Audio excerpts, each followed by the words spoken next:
नमस्कार, आप देख रहे हैं न्यूज इंडिया। आपके साथ मैं हूं अभिषेक। बड़ी खबर आपको बता दें, अमेरिका ईरान में बातचीत के लिए पाकिस्तान में तैयारियां तेज कर दी गई हैं। अमेरिका के उपराष्ट्रपति जेडी वेंस कल पाकिस्तान जाएंगे, ये बड़ी जानकारी। अमेरिका ईरान में शांति वार्ता का दूसरा दौर शुरू होगा। मंगलवार को पाकिस्तान में बातचीत होगी, ये जानकारी मिल रही है। पाकिस्तान में होटल खाली करा लिए गए, 5 स्टार होटल सील कर दिए गए हैं। पाक आर्मी अलर्ट पर है। इस्लामाबाद और रावलपिंडी में पाकिस्तान आर्मी अलर्ट मोड पर है। सड़कों पर भारी पुलिस बल की तैनाती की गई है। छतों पर स्नाइपर्स मौजूद हैं। अमेरिका ईरान में शांति वार्ता का दूसरा दौर पाकिस्तान में देखने को मिलेगा। द डॉन की रिपोर्ट के मुताबिक विदेशी मेहमान नूर खान एयरबेस पर उतरेंगे। तो बड़ी जानकारी आपको दे रहे हैं, जहां पाकिस्तान में तैयारी शुरू कर दी गई है दूसरे फेज की बातचीत के लिए। पाकिस्तान में ईरान और अमेरिका के बीच दूसरे चरण की बातचीत जो है वो होगी। और जो जानकारी है उसके मुताबिक जेडी वेंस कल पाकिस्तान जाएंगे।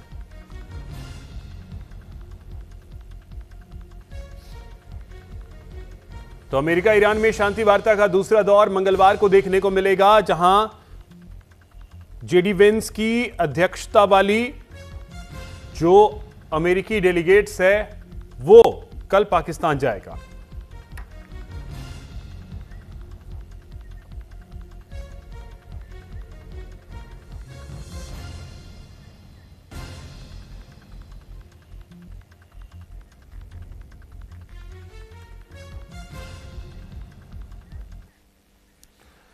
तो हमारे साथ इस वक्त खास मेहमान हैं, उनसे परिचय करवा दूं। हमारे साथ किरोड़ी सिंह जी हैं, विदेश मामलों के जानकार हैं। सर, बहुत स्वागत आपका न्यूज़ इंडिया पर। हमारे साथ आफ्ताब मुंगेरी जी हैं, सीनियर जर्नलिस्ट हैं, पाकिस्तान से हमारे साथ जुड़े हैं। आफ्ताब जी, बहुत स्वागत आपका न्यूज़ इंडिया पर। और एक कमेंट सबसे पहले ये चाहेंगे कि पाकिस्तान में एक बार फिर से बातचीत शुरू हो रही है। आफ्ताब जी, किस तरीके की तैयारी आप लोग कर रहे हैं, क्योंकि जो जानकारी आ रही है कि जेडी वेंस कल आ रहे हैं पाकिस्तान। देखिए जी, सबसे पहले 1 घंटा पहले जो है जो कह सकते हैं कि एडवांस जो सिक्योरिटी टीम है और एडवांस टीम है वो नूर बेस पे जो है 1 घंटा पहले उन्होंने लैंड किया है। और उससे पहले जो है पाकिस्तान ने 12 पहले भी इस तरह से मेज़बानी की थी।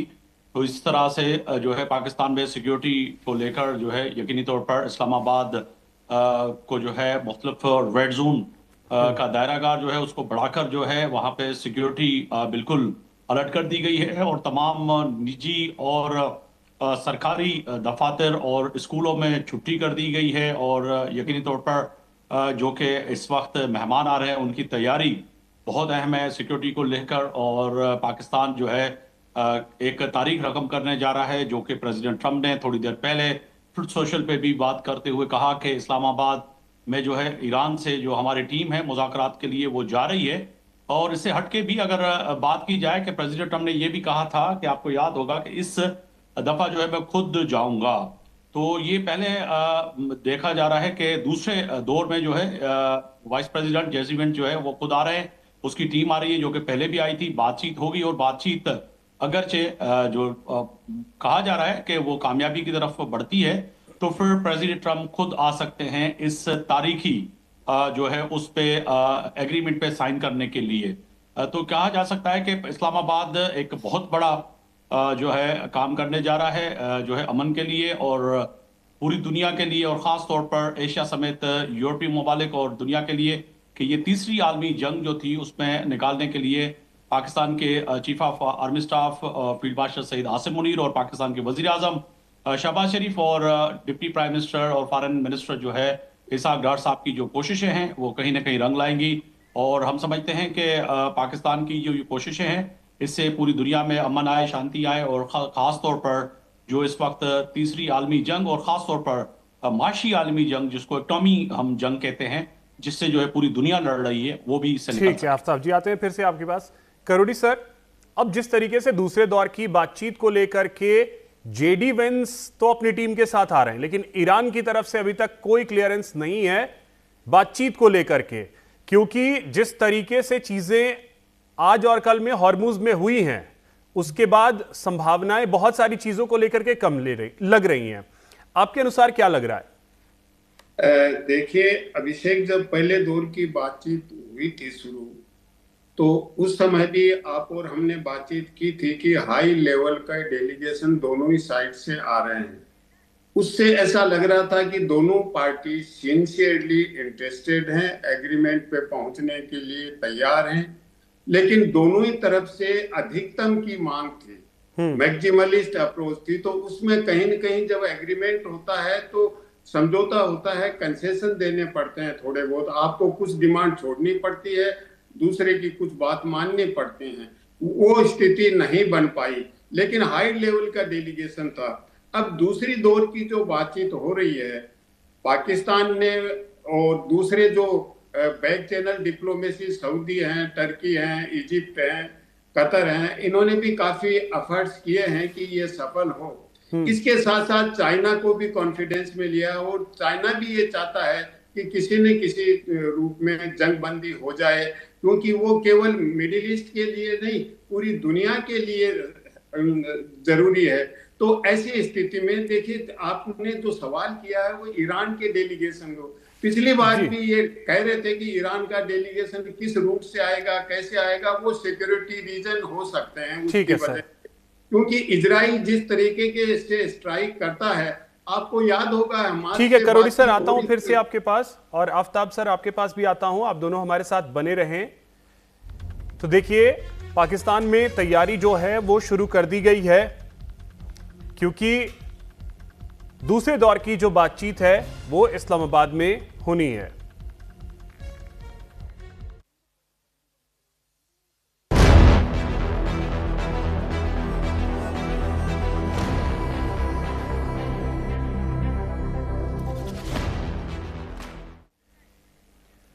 वहीं आपको बता दें कि क्या शहबाज शरीफ की विदेश यात्राएं पाकिस्तान को और मुसीबत में डाल रही हैं?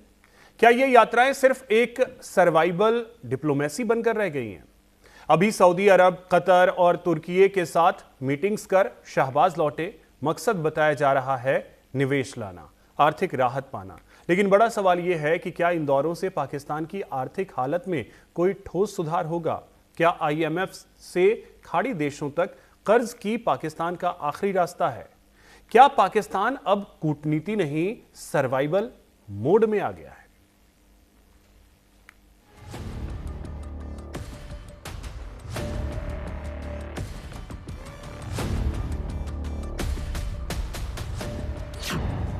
धरी रह गई शहबाज मुनीर की सारी जुगत।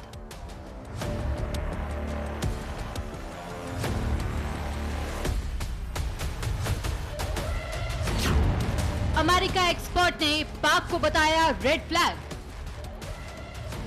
पाकिस्तान अपने को अमेरिका और ईरान में शांति कराने में जुटा दिखा रहा है, लेकिन अंदर की बात ये कि इसी बहाने पाकिस्तान तमाम देशों से आर्थिक मदद भी मांग रहा है। अप्रैल में शहबाज कर्जा मांगने कहां गए थे? देखिए, सऊदी अरब वित्तीय राहत और आर्थिक सहयोग पर चर्चा की, कतर ट्रेड और निवेश बढ़ाने, फाइनेंस सेक्टर में सहयोग पर जोर देने की बात कही, तुर्की निवेश जुटाना और रक्षा सहयोग बढ़ाना मकसद था। यहाँ युद्ध में बीच बचाव करना बहाना है, मकसद कर्जा मांगना है। यही वजह है कि सऊदी ने पाकिस्तान की इज्जत बचा ली और भीख लेकर पाकिस्तान ने UAE का $2 अरब का कर्जा चुका दिया। बताया गया कि सऊदी अरब से $3 अरब की नई मदद भी पाकिस्तान को मिली है। पाकिस्तान के स्टेट बैंक SBP के मुताबिक सरकार ने संयुक्त अरब अमीरात UAE को उसके $2 अरब लौटा दिए हैं। ये रकम 2019 में पाकिस्तान को दी गई वित्तीय सहायता का हिस्सा थी। फील्ड मार्शल आसिम मुनीर ने भी ईरान की 3 दिवसीय यात्रा की। मुनीर की ये यात्रा अमेरिका और ईरान के बीच संघर्ष को सुलझाने की पाकिस्तान के प्रयासों के तहत हुई, लेकिन हुआ कुछ नहीं। हॉर्मुज पर आग और भड़क गई, यानी शहबाज शरीफ और आसिम मुनीर की हालिया विदेश यात्राएं बेअसर साबित हुई।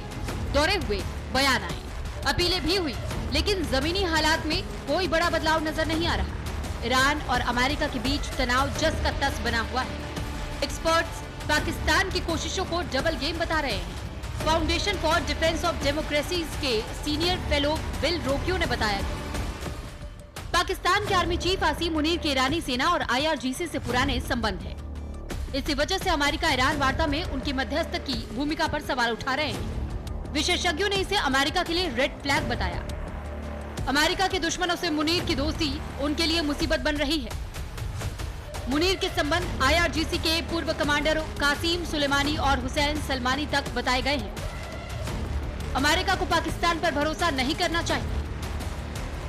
विशेषज्ञ मानते हैं कि पाकिस्तान इस वक्त कूटनीति संतुलन की जाल में फंसा है। इधर हॉर्मुज़ स्ट्रेट फिर बंद होने के कारण तेल और गैस की सप्लाई बुरी तरह प्रभावित हुई, जिसका सबसे ज्यादा असर पाकिस्तान पर दिखाई दे रहा है। पाकिस्तान में कई इलाकों में बिजली गुल है। रसोई गैस की सप्लाई भी महज 2 घंटे के लिए मिलती है, जिसके चलते महंगे सिलेंडर खरीदने पड़ रहे हैं। तेल ना होने से मोबाइल टावर बंद हो रहे हैं। जनरेटर और बैटरियों की मांग अचानक बढ़ गई है।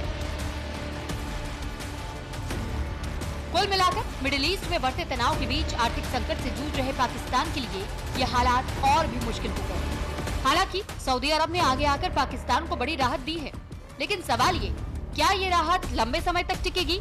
दरअसल पाकिस्तान एक तरफ ईरान से रिश्ते बनाए रखना चाहता है, दूसरी तरफ अमेरिका और पश्चिम देशों से आर्थिक मदद भी जरूरी है। इधर चीन भी पाकिस्तान से मुंह मोड़ता दिखाई दे रहा है। यानी पाकिस्तान के सामने कूटनीति संतुलन की बड़ी चुनौती है। ऐसे में हर कदम जोखिम भरा है। क्या इसका खामियाजा पाकिस्तान की जनता को भुगतना पड़ रहा है?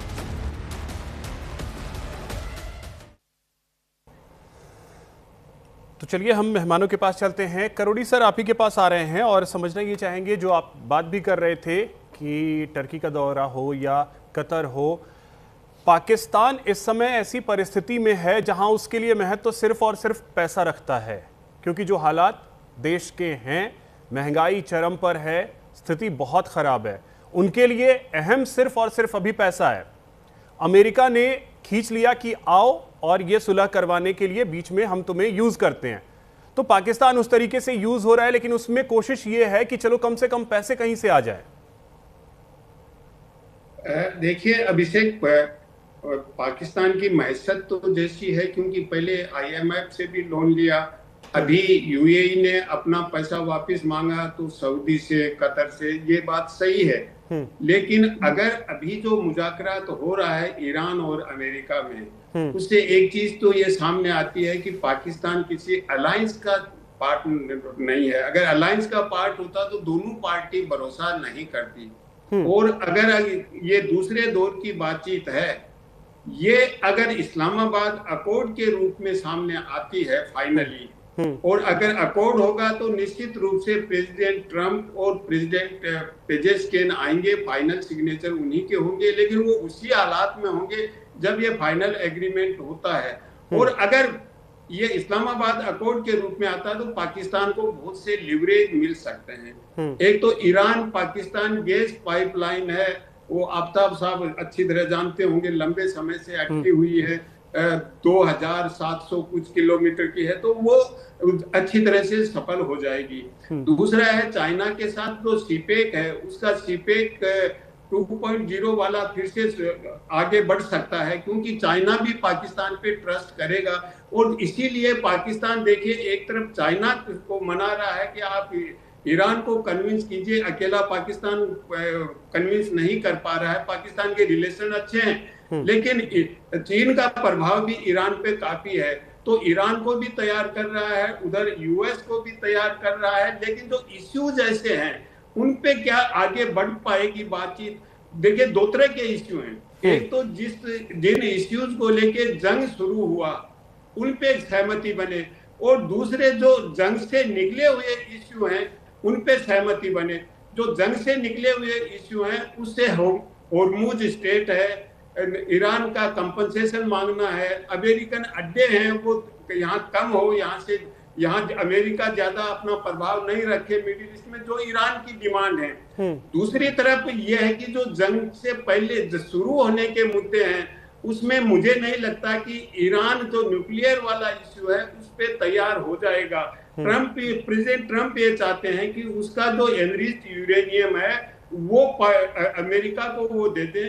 तो ट्रम्प ये चाहते हैं कि जेसीपीओ जो समझौता था 2015 में हुआ था, जिसको ट्रम्प ने विड्रॉ कर लिया था 2018 में, उससे अच्छा वो समझौता करना चाहते हैं। और मुझे लगता नहीं कि ट्रम्प उससे अच्छा समझौता कर पाएंगे। ईरान उसके लिए तैयार होगा। अभिषेक, दूसरा जो कंपनसेशन है उसके लिए भी मुझे नहीं लगता कि सहमति बन पाएगी।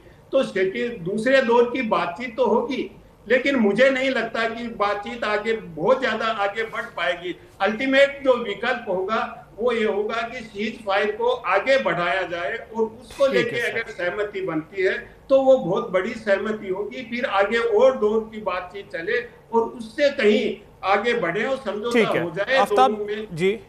आफ्ताब जी देखिए, पाकिस्तान की स्थिति, आर्थिक स्थिति जो है ये किसी से छिपी नहीं है और शायद उसको आप छिपाने की भी या उस पर पर्दा डालने की कोशिश नहीं करेंगे। ऐसे में वर्तमान परिस्थिति में जैसे ये बातचीत चल रही है, ऐसे में कतर से या सऊदी से जो अभी राहत मिल गई है, ऐसे ही और राहत की उम्मीद में आपके प्रधानमंत्री हो या फील्ड मार्शल हो देश देश घूम रहे हैं। देखिए जी, सवाल क्या है तो उम्मीद करता हूं कि आपके जो देखने वाले हैं ये वो भी समझेंगे, आम हिंदुस्तानी भी, कि आप ना मेरी ऑडियो गिराएंगे ना मेरी बात में बीच में काटेंगे जी। क्योंकि आपने जिस तरह से अपने मेहमान जो दूसरे पार्टिसिपेंट ने उसकी बात सुनी, तो मैं भी ये तवक्को रखता हूं कि मुझे बहैसियत पत्रकार पाकिस्तानी आपने एंगेज किया है तो पूरा मौका देंगे सुनने का, क्योंकि एक ये डिबेट है, जंग नहीं है। जंग में तो वैसे आप हमसे हार चुके हैं, तो अब इसी सियासी सहाफती गुफ्तगू में हार और जीत का मसला नहीं है, हकाइक पे दोनों भाई बात करेंगे तो अच्छा है। आपने जो पैकेज दिखाया बड़ा अच्छा था, जो कि इंडिया की तरफ से खुदी मीडिया जो पूरी हिंदुस्तान के लोग कहते हैं वो बहुत अच्छा था कि पाकिस्तान में आपको पता है कि गैस भी नहीं मिल रही, एलपीजी भी नहीं मिल रही, जनरेटर भी नहीं मिल रहे, और आपने ये भी दिखाया कि पाकिस्तान में पेट्रोल मिल ही नहीं रहा है। तो ये मुझे तो मनाजिर आपने, मुझे लग रहा था कि जो हिंदुस्तान का सोशल मीडिया में देखता हूं, ये तो आप हिंदुस्तान की बात कर रहे थे कि गुजरात के अंदर सिलेंडर नहीं है, लंबी लंबी कतारें हैं, गैस हिंदुस्तान में नहीं है, पेट्रोल के पंप पे लाइनें हिंदुस्तान में लगी हुई हैं। पाकिस्तान के कोई भी ऐसे फुटेज मुझे दिखा दें, मैं भी प्राइम टाइम शो करता हूं, कि कहीं पे भी आपको नजर आया हो कि लाइन लगी हो।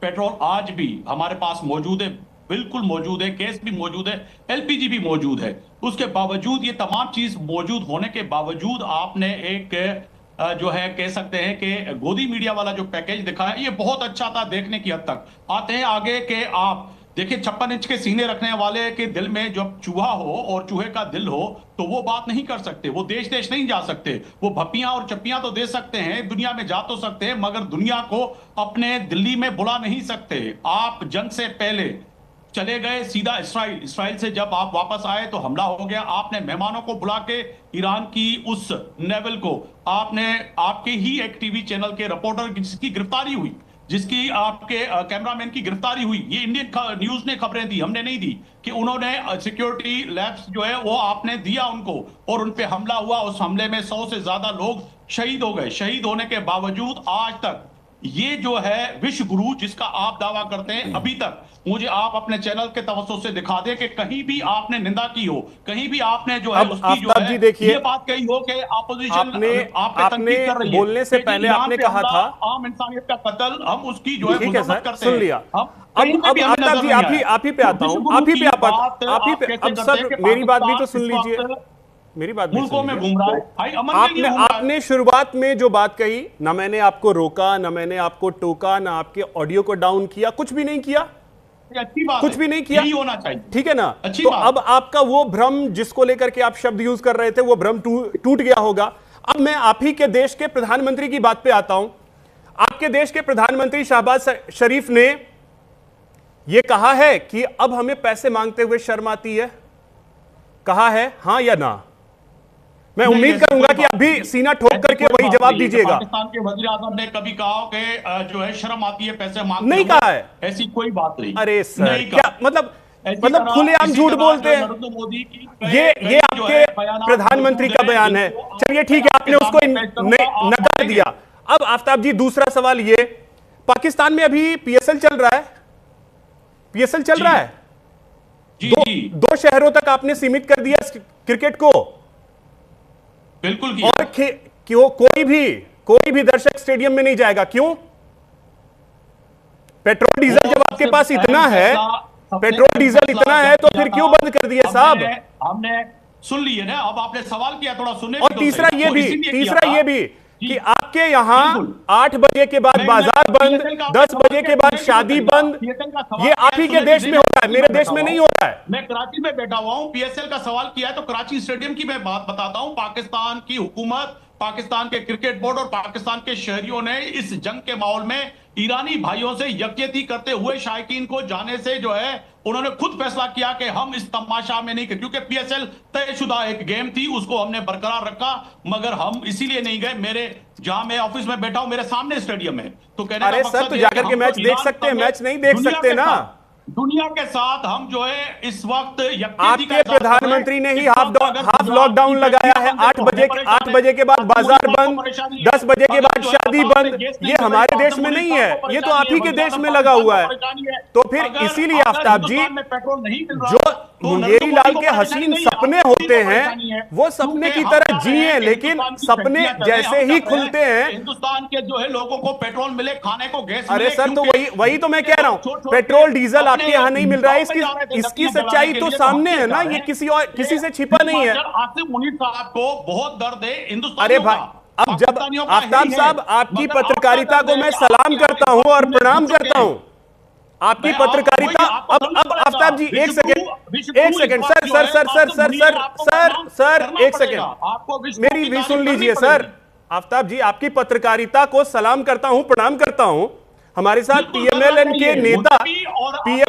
के नेता इरशाद जी जुड़े हुए हैं। इरशाद जी, यदि आप सच बोलते हो, स्वागत है आपका, तो मेरी बात आपसे पहले भी हुई है, आप खुद बताइएगा कि आपके प्रधानमंत्री ने यह बयान दिया है या नहीं कि पैसे मांगने के लिए जाते हैं तो शर्म आती है? बयान दिया है या नहीं? बहुत शुक्रिया जी। पहले तो मैं अर्ज करूं कि देखें, कुछ सियासी बातें होती हैं, जो उन्होंने सियासी बात की उस वक्त। जी, मेरा सवाल सीधा सवाल था, बयान दिया है या नहीं? सीधा जवाब दिया कि सियासी बातें होती हैं। बयान दिया है या नहीं सर? अब आफ्ताब जी, आपको एहसास हो जाएगा कि जिस पार्टी की सरकार आपकी है, वही नेता कह रहे हैं कि हाँ दिया है बयान। आप कह रहे हैं कि बयान ही नहीं दिया है प्रधानमंत्री ने, तो इसीलिए मैं आपकी पत्रकारिता को सैल्यूट करता हूं सर, कि ऐसी पत्रकारिता। आपको जवाब दिया, अरे आफ्ताब जी, इसीलिए कहता हूं, कम से कम धरती पे रहिए तो सच को स्वीकार कीजिए। अब बोलिए इरशाद जी। देखिए, मैं ये कह रहा हूं कि कुछ सियासत में बातें की जाती हैं जिनका सिर पैर नहीं होता, लेकिन की जाती हैं क्योंकि लोगों को जगाना होता है, अपनी आवाम को बताना होता है कि हम किस हालात में हैं, क्या कर रहे हैं, कैसे मुल्क को चला रहे हैं। लेकिन आज आपको मालूम है, पूरी दुनिया को मालूम है, पाकिस्तान कहाँ खड़ा है और किस तरीके से, बेहतरीन तरीके से, शानदार तरीके से पाकिस्तान की तरक्की की तरफ गामजन कर दिया हमने।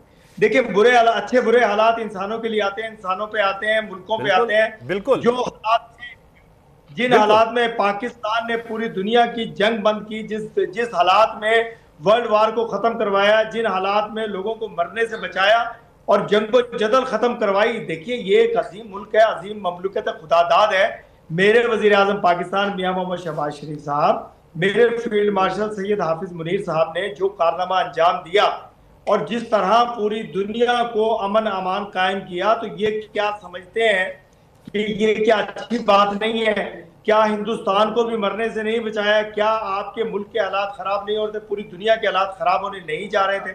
आप ये देखिए, आप अगर आप मीठा मीठा आप कड़वा कड़वा तू करते रहेंगे तो ये कोई अच्छी बात नहीं है। जो अच्छा पाकिस्तान कर रहा है उस पर भी बात कीजिए। जो इस वक्त हमारा मुल्क, जैसे हमारे मुल्क ने ये कारनामा सर अंजाम दिया, जैसा मेरे मुल्क ने पूरी दुनिया को एक सरप्राइज दिया अमन की सूरत में, इस पे भी बात कीजिए।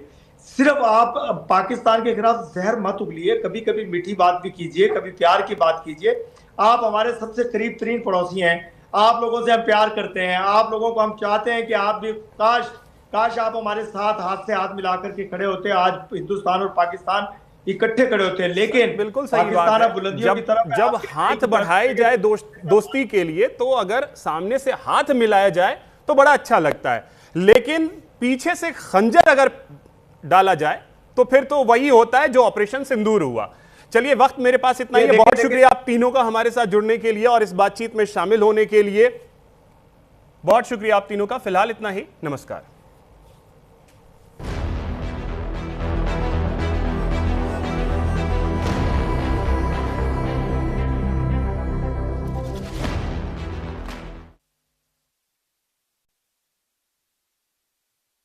श्री